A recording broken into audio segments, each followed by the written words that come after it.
بسم اللہ الرحمن الرحیم۔ السلام علیکم ورحمۃ اللہ وبرکاتہ۔ عزیز طلبہ کرام، مختصر القدوری کا سبق نمبر 69، اور آج ہم حصہ دوم پڑھیں گے حج افراد کا، یعنی جو لوگ مکہ المکرمہ میں حج کے دنوں میں چلے گئے اور وہ صرف حج ہی کرنا چاہ رہے ہیں تو اس کو کہتے ہیں حج افراد، یعنی وہ ساتھ عمرہ نہیں کر رہے، عمرے کو ساتھ نہیں ملا رہے، تو اس کو حج افراد کہتے ہیں۔ تو اس کا طریقہ جب آپ کے سامنے آئے گا تو حج قیران آگے دوسری قسم ہوگی جس میں ساتھ ساتھ عمرے کو ملا رہا ہوگا، اور حج تمتع آئے گا۔ تو ان دونوں کو پھر سمجھنا آسان ہوگا، چیزیں ان کی مشترک ہی ہوں گی اور کچھ بس فرق ہوگا، وہ آپ کو پھر بتا دیا جائے گا۔ تو مین تو یہی ہے کہ حج افراد کو سمجھا جائے۔ تو آج باقاعدہ ہم حج کے جو 5 دن ہیں ان کو شروع کریں گے،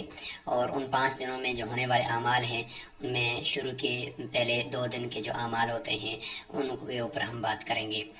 سب سے بنیادی جس طریقے سے آپ نے شروع میں سمجھ لیا تھا کہ حج کے فرائض میں سے وقوف عرفات ہے، اور آج ہم اس کو پڑھیں گے کہ وقوف عرفات کیا ہوتا ہے، کب کیا جاتا ہے، اس کا وقت کیا ہے، اس کے احکامات کیا ہیں۔ اور دوسرے نمبر پر آج ہم وقوف مزدلفہ پڑھیں گے، یعنی مزدلفہ ایک مقام کا نام ہے، عرفات بھی ایک جگہ کا نام ہے مکہ المکرمہ کے اندر۔ تو مزدلفہ اور عرفات کے اندر حجاج کرام وہاں پہ ٹھہرتے ہیں، تو وہ کون سا وقت ہوتا ہے اور کب ٹھہرنا ہوتا ہے۔ تو اس میں وقوف مزدلفہ جو ہے یہ واجب ہے، اور اس کو اگر چھوڑ دیا تو حج تو ہو جائے گا لیکن دم لازم آئے گا۔ دم کیا ہے وہ انشاءاللہ آگے آئے گا۔ اور عرفات کا یہ تو چونکہ بنیادی رکن ہے حج کا، یہ اگر رہ گیا تو پھر حج ہی کالعدم ہو جائے گا۔ تو یہاں پہ وقوف کیسے کہیں گے؟ وقوف کا مطلب ہے کہ وہاں پہ ٹھہرنا، یعنی عرفات کے مقام پر جو جبل رحمت ہے اور عرفات کا جو میدان ہے وہاں پہ جا کر ٹھہرنا۔ اور یہ کون سا وقت ہوگا؟ یہ 9ویں ذی الحجہ یوم عرفہ اس کا نام رکھا ہے۔ تو اس دن آپ نے ٹھہرنا ہے طلوع آفتاب کے بعد، کسی بھی وقت اگر آپ جائیں تو وہ پورا دن آپ کے پاس ہے، اور آگے جو رات آ رہی ہے وہ بھی آپ کے پاس ہے۔ ان میں سے کسی ایک وقت میں بھی کسی وقت بھی آپ وہاں پہنچ جائیں تو آپ کا یہ وقوف عرفہ ہو جائے گا، تو وہاں پہ جانا ضروری ہے۔ اسی طریقے سے پھر 10 ذی الحجہ کی جو صبح فجر کی نماز ہے تو وہ بھی، اور مزدلفہ کے اندر جو 9ویں ذی الحجہ کی جو رات مغرب اور عشاء ہے وہ بھی جماعت کے ساتھ پڑھنی پڑتی ہے اور ایک ساتھ اکٹھی پڑھنی پڑتی ہے، تو اس کے اوپر بھی آج ہم ڈسکس کریں گے۔ تو چلتے ہیں عبارت کے ضمن میں ان سارے مسائل کو دیکھتے ہیں۔ تو آج کی جو ہماری عبارت ہے وہ یہاں سے ہے، وَإِذَا كَانَ قَبْلَ يَوْمِ التَّرْوِيَّةِ بِيَوْمٍ، کہ جب یوم ترویہ سے پہلے ایک دن جو پہلے ہے وہ آ جائے، یوم ترویہ سے ایک دن پہلے آ جائے۔ تو یوم ترویہ کسے کہتے ہیں؟ یوم ترویہ کہتے ہیں 8 ذی الحجہ کے دن کو۔ اس کو یوم ترویہ کیوں کہتے ہیں؟ ربی یروی ترویتاً سے ہے۔ اس کی ایک وجہ تسمیہ تو یہ ہے کہ اس دن چونکہ حجاج کرام مینا کے اندر جا کر وہ خوب اپنی پیاس بجاتے ہیں، وہاں پانی پیتے ہیں تو سیراب ہوتے ہیں، تو ربی یروی ترویت کا معنی اپنے آپ کو سیراب کرنا۔ اور دوسرا اس کا معنی یہ ہوتا ہے غور و فکر کرنا، اور اس میں یعنی سوچ بچار کرنا، تو یہ اس کا ایک معنی ہے۔ تو اس حوالے سے اگر دیکھا جائے تو حضرت ابراہیم علیہ السلام کو اسی رات، یعنی 7 ذی الحجہ کا دن گزر کر جو رات آتی ہے، 8ویں ذی الحجہ کی جو رات آتی ہے، اس رات کو حضرت ابراہیم علیہ السلام کو خواب آیا تھا کہ اپنے بیٹے کو آپ ذبح کر دو۔ تو وہ اچھا اس سے پہلے بھی ایک رات آیا تھا، تو انہوں نے فرمایا کہ شاید کہ یہ خواب صحیح نہ ہو، لیکن یہ کہ بہرحال یہ کہ انہوں نے اس پہ غور و فکر شروع کیا، اور پھر یہ 8 ذی الحجہ کو خواب آیا تو یہ بھی انہوں نے ایک غور و فکر کیا۔ تو یہ 8 ذی الحجہ کی جو خواب ہے یعنی رات کی، تو اس پہ انہوں نے چونکہ 8 ذی الحجہ کو غور و فکر کیا تھا، اور پھر 9ویں ذوالحجہ یوم عرفہ کی رات کو جو خواب آئی تھی وہ خواب ایسی تھی کہ وہ بھی اسی طرح کی خواب تھی، تو اس سے وہ پہچان کے کہ یہ اللہ تعالیٰ کی طرف سے ہے اور مجھے باقاعدہ آرڈر مل رہا ہے کہ آپ بیٹے کو ذبح کریں۔ تو پھر یوم عرفہ عرفات سے ہے، یعنی پہچان سے ہے، تو 9ویں ذوالحجہ کی صبح کو آپ کو پتہ چل گیا تھا کہ ہاں میں نے بیٹے کو ذبح کرنا ہے۔ پھر 10ویں کو کا نام ہم نے رکھتی ہے یوم النحر، کہ اس دن پھر اب نحر کا معنی ہوتا ہے ذبح کرنا اور باقاعدہ قربان کرنا۔ تو اس لیے یہ جو 3 دن ہے، یوم ترویہ 8ویں ذوالحجہ، یوم عرفہ اور 9ویں ذوالحجہ، اور یوم النحر یہ 10ویں ذوالحجہ، تو یہ اس طریقے سے ان تینوں کے نام رکھ دیے ہیں۔ تو اس سے پہلے پھر 7 ذوالحجہ ہوگی کہ وَإِذَا كَانَ قَبْلَ يَوْمِ التَّرْوِيَةِ بِيَوْمٍ، جب یوم ترویہ سے ایک دن پہلے آ جائے، یعنی 7 ذوالحجہ آ جائے، تو خطب الامام خطبتاً، تو امام ایک خطبہ کہے گا۔ یہ ایک ہی خطبہ ہے، حج میں کل 3 خطبے ہوتے ہیں، ایک یہ 7 ذوالحجہ کو، اور دوسرا 9 ذوالحجہ کو عرفات کے میدان میں، اور تیسرا جو ہوتا ہے وہ مینا کے اندر ہوتا ہے۔ تو یہ جو خطبہ ہے یہ ایک ہی خطبہ ہے، اس کے درمیان میں امام بیٹھے گا نہیں۔ یہ 7 ذوالحجہ کو امام جو ہے وہ خطبہ دے گا لوگوں کو، اور اس میں حج کے احکامات، مینا کی طرف ابھی جو جانا ہے، عرفات کی طرف جانا ہے، رمی جمار ہے، یہ سارے احکامات بتائے گا، اس کا طریقہ بتائے گا۔ یعلم الناس فیہ الخروج الی منا، لوگوں کو اس میں منا کی طرف خروج نکلنے کا طریقہ سکھائے گا کہ کس راستے سے جانا ہے، کیسے جانا ہے، کیا کیا وہاں پہ اعمال کرنے ہیں۔ والصلاۃ بعرفات، اور عرفات کے اندر جو نماز جمع بین الصلاتین کرنی ہے، جمع حقیقی کرنی ہے کہ ظہر اور عصر کی نماز کو ظہر کے وقت میں پڑھنا ہے، وہ بتائے گا۔ والوقوف، اور وقوف عرفہ کے اندر وقوف کرے گا۔ والافاظہ، افاظہ کا معنی ہوتا ہے کہ وقوف عرفات کرنا اور طواف زیارت کرنا، یعنی یہ، اور اس کے بعد پھر حج کا جو مین رکن ہے عرفات، اس کو کرنے کے بعد مزدلفہ کی طرف نکلنا، یہ ان سب کا نام ہم افاظہ رکھیں گے۔ تو یہ افاظہ بھی ان کو بتائے گا۔ فَإِذَا صلی الفجر یوم ترویہ بمکہ، پس جب یوم ترویہ ہو جائے گا، یعنی 8 ذوالحجہ ہو جائے گی، تو یہ مکہ المکرمہ کے اندر فجر کی نماز جب امام پڑھا لے گا یا سب پڑھ لیں گے، خرج الی منا، تو یہ سب سے پہلے 8 ذوالحجہ کو فجر کی نماز پڑھنے کے بعد مینا کی طرف چلے جائیں گے۔ یہ 8 ذوالحجہ کا دن ہے، یاد رکھیں، جو حج کا باقاعدہ یہ ابھی سٹارٹ ہونے کا دن ہے، اور مینا کی طرف تمام حجاج کرام فجر کی نماز پڑھ کر چلے جائیں گے۔ وَأَقَامَ بِهَا، اور وہاں پہ مقیم ہو جائے گا، حَتَّى يُصَلِّيَ الْفَجْرَ یوم عرفہ، یہاں تک کہ 9ویں ذوالحجہ یوم عرفہ کی فجر کو بھی وہ پڑھ لے، یعنی 24 گھنٹے تک وہاں پہ اس نے قیام کرنا ہے مینا کے اندر، اور وہاں پہ فجر کی نماز پڑھنی ہے۔ فجر کی نماز پڑھ لی، ثُمَّ يَتَوَجَّهُ إِلَى عَرَفَاتٍ، پھر عرفات کی طرف، عرفات کے میدان کی طرف وہ وہاں سے کوچ کر جائیں گے، متوجہ ہو جائیں گے، اور یہ طلوع فجر کے بعد طلوع آفتاب تک وہاں مینا کے اندر ٹھہر سکتے ہیں، اور طلوع آفتاب کے بعد وہ یہاں سے نکلیں گے عرفات کی طرف۔ فَيُقِيمُ بِهَا، اور وہاں پر عرفات کے اندر جا کر یہ اقامت کریں گے، وہاں پہ وہ پہنچ جائیں گے اور وہاں پہ مقیم ہوں گے۔ اور یہ یاد رکھیں کہ یہ عرفات کا جو یہاں پہ وقوف ہے، وہاں پہ ٹھہرنا ہے، وقوف کا معنی ہوتا ہے ٹھہرنا، تو وہاں پہ یہ جو ٹھہرنا ہوگا یہ حج کے ارکان میں سے، یعنی حج کا بنیادی رکن ہے، اس کے بغیر حج نہیں ہوتا۔ فَإِذَا زَالَتِ الشَّمْسُ، پھر یہ 9ویں ذوالحجہ کے چونکہ سورج طلوع ہونے کے بعد یہ نکلے تھے، تو جب سورج کا زوال کا وقت آئے گا، یعنی نصف النہار ہو جائے گا، عین درمیان دن ہوگا، سورج جب زائل ہوگا من یوم عرفہ کے دن، یعنی 9ویں ذوالحجہ کو، تو اب یہاں پہ کچھ اعمال وقوف عرفہ کے دوران کرنے ہیں۔ اس میں یہ ہے کہ صلی الامام بالناس الظہر والعصر، کہ امام لوگوں کو ظہر اور عصر کی نماز ظہر ہی کے وقت میں جمع کر کے پڑھائے گا۔ یاد رکھیں یہ جمع بین الصلاتین جمع حقیقی ہے کہ 2 نمازوں کو ایک نماز کے وقت کے اندر ہی پڑھنا۔ احناف کے نزدیک صرف یہاں حج کے موقع پر عرفات کے اندر اور اس طریقے سے مزدلفہ کے اندر مغرب اور عشاء کے وقت میں پڑھنا، یہ 2 نمازیں ہیں جو جمع حقیقی کے طور پر جائز ہیں۔ اس کے علاوہ کسی اور وقت میں جمع حقیقی جائز نہیں ہے کہ ایک نماز کو دوسرے نماز کے وقت میں پڑھنا ہو، یہ احناف کے نزدیک درست نہیں ہے، سوائے ان 2 جگہوں کے۔ اور ان 2 جگہوں میں بھی یہ شرط ہے کہ نمبر 1 یہ ہے کہ امام کبیر ہو، جو حج کا امام ہے وہ پڑھائے،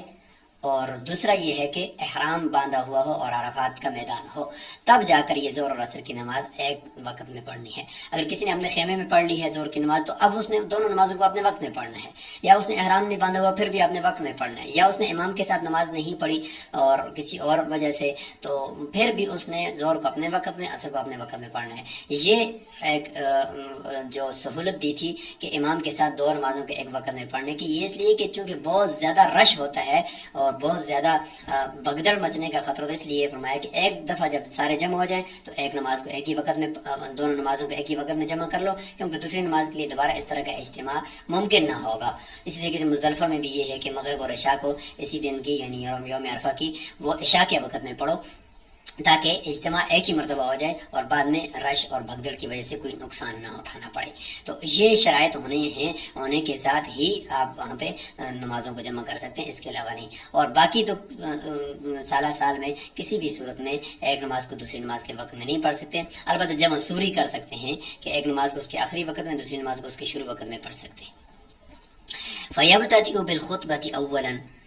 تو اب یہ ہے کہ ترتیب یہ ہوگی یوم عرفہ کے دن کہ سب سے پہلے، یعنی جب زوال ہو جائے گا، ظہر کا وقت داخل ہو گیا، تو سب سے پہلے امام جو ہے وہ خطبے کے ساتھ ابتدا کرے گا۔ امام بیٹھ جائے گا ممبر پر مسجد نمرہ میں، یا یہ کہ باہر اگر ہے تو پھر وہ اپنی سواری پہ ہو یا کوشش کرے کہ اونچی جگہ پر ہو، تو امام بیٹھے گا جس طریقے سے جمعے کے لیے بیٹھتا ہے، اور مؤذن اس کے سامنے اذان دے گا۔ فَيَخْطُبُ خُطْبَتَيْنِ، امام یہاں پہ دو خطبے ہوں گے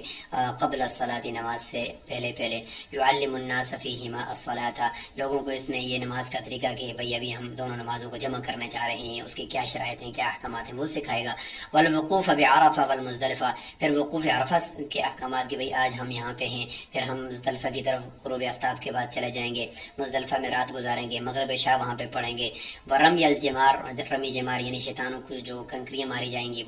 وہ طریقہ سکھائے گا۔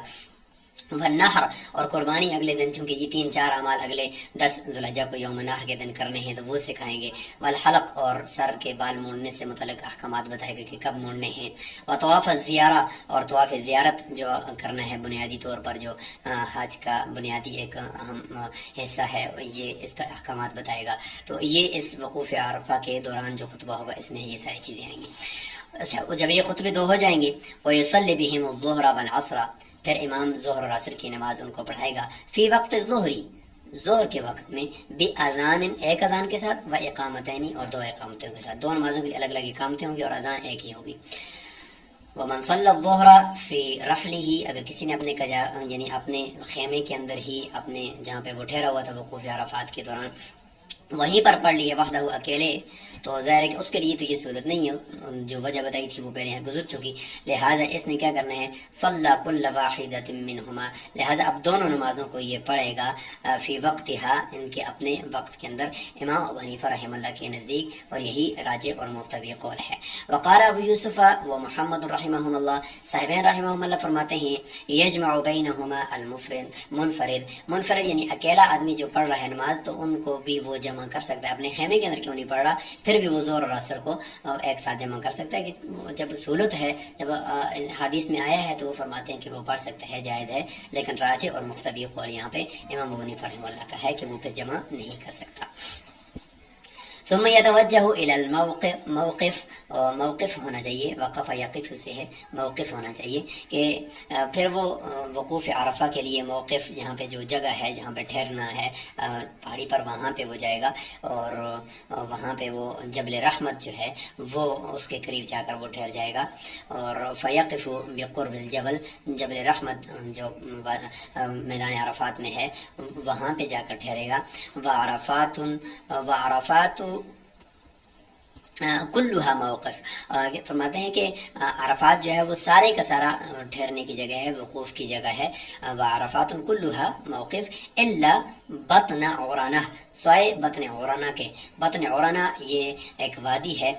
بطن عورانہ یعنی وادی عورانہ ہے، یہ بائیں طرف ہے عرفات کے، ابھی ہم انشاءاللہ اس کی لوکیشن بھی دیکھتے ہیں آخر میں۔ اس میں نہیں ٹھہرنا، چونکہ یہاں پہ شیطان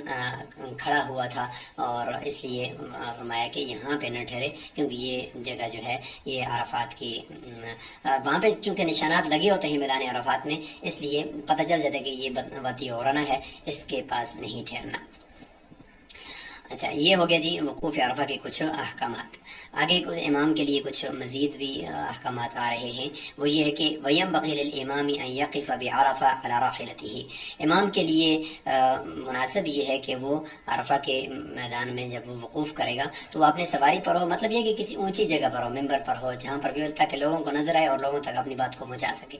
وَيَدْعُو، دعا کرے گا، اور لوگوں کو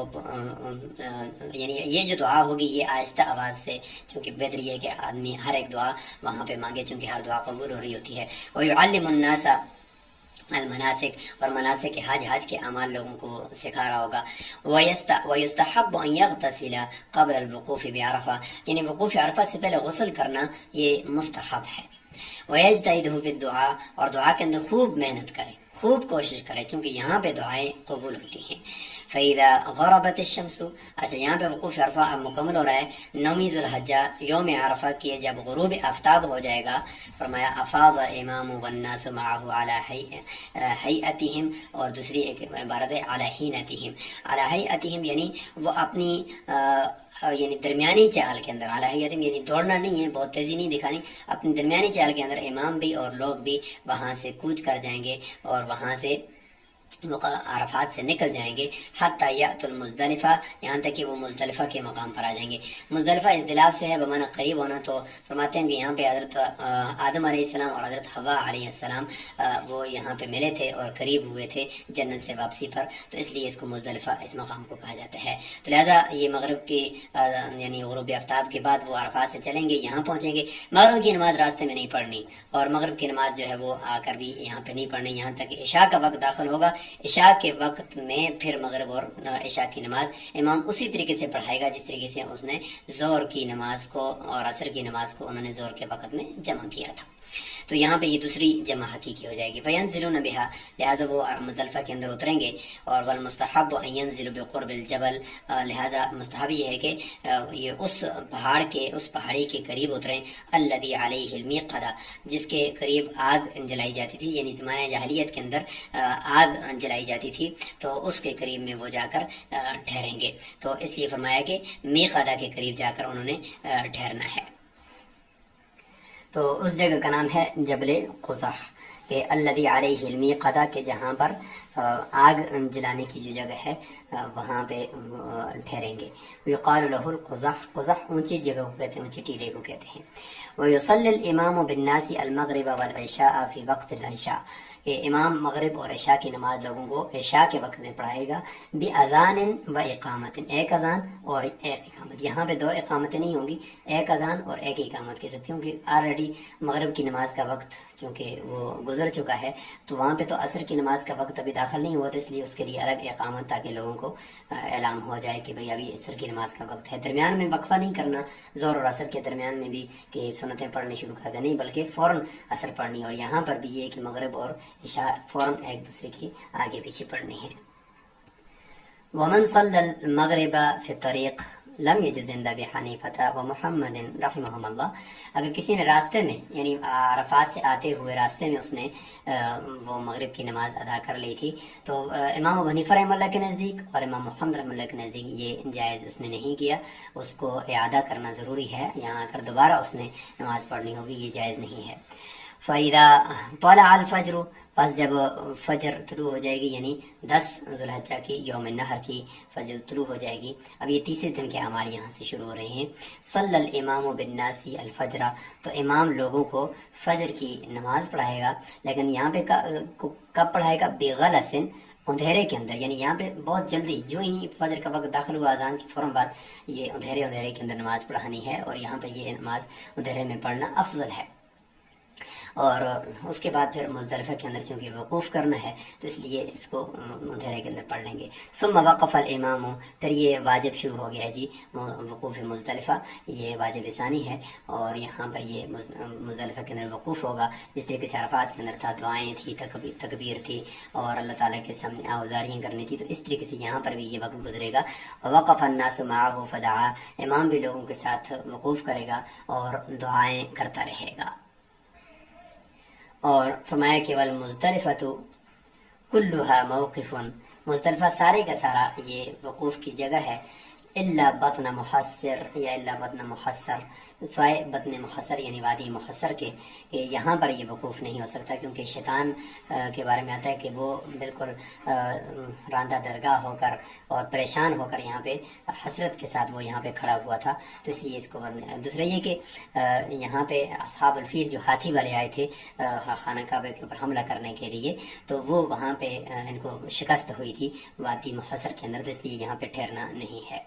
تو یہاں تک ہمارا یہ مکمل ہو چکا ہے وقوف عرفہ اور وقوف مزدلفہ، جو 8ویں ذی الحجہ کے احکامات، 9ویں ذی الحجہ کے احکامات اور 10ویں ذی الحجہ کی صبح طلوع آفتاب تک کے احکامات ہم نے آپ کے سامنے رکھ لیے ہیں۔ اس کے بعد کیا ہوگا انشاءاللہ وہ اگلے سبق میں آئے گا۔ ابھی ہم آخر میں کچھ سوالات آپ کے سامنے رکھتے ہیں۔ سب سے پہلا سوال تو یہ ہے کہ آپ نے حج کی شرائط کیا ہیں ان کو آپ نے یاد کرنا ہے اور وہ بتانا ہے کہ وہ کتنی ہیں۔ اور دوسرے نمبر پر یہ ہے کہ وقوف عرفات اور وقوف مزدلفہ یہ ان کے اوقات کیا ہیں اور ان کے احکامات کیا ہیں، ان دوران کیا کیا کرنا ہے، یہ آپ کو ہو گیا۔ ابھی ہم آخر میں کچھ تصاویر اور پکچر دیکھتے ہیں ان مقامات کی۔ یہ ہے جی عرفات کے میدان میں جبل رحمت، جس کا یہ نشان لگا ہوا ہے اور حجاج کرام یہاں پہ وقوف فرما رہے ہیں۔ یہ اس کی ایک اور پکچر آپ دیکھ رہے ہیں کہ جہاں پہ